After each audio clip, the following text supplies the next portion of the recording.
Henry 8 سال کا تھا اور اسے عادت تھی کہ اس کی ماں روز اسے بستر پر سلانے جائے اور اسے گڈ نائٹ کر کے وہ اپنے کمرے میں چلی جاتی تھی۔ ہنری اپنے گھر میں سب سے چھوٹا تھا اور باہر ملکوں میں تو آپ کو پتا ہے کہ بچوں کے کمرے بھی الگ ہوتے ہیں، اس لیے ہنری بھی اپنے کمرے میں اکیلے ہی سوتا تھا۔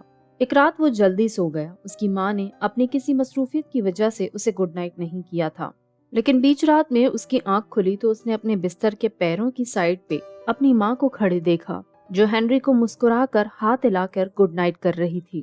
ہنری نے سوچا آج ماں بھول گئی، اس لیے اس وقت آ کر مجھے دیکھ رہی ہے۔ اب اگلے ہی لمحے ہنری دیکھتا ہے کہ اس کی ماں اس کے کمرے کے کلوزٹ کے اندر جا کر دروازہ بند کر لیتی ہے۔ ہنری بچہ تھا، وہ یہ نہیں سمجھ پایا کہ یہ کیا ہوا۔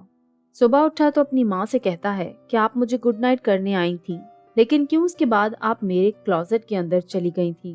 ماں یہ سن کر ایک دم سکتہ رہ جاتی ہے۔ وہ سمجھ جاتی ہے کہ ہنری نے رات میں کچھ ایسی چیز دیکھی ہے جو اس دنیا سے نہیں، لیکن وہ ہنری کو یہ نہیں بتاتی کہ اس رات وہ اس کے کمرے میں آئی ہی نہیں۔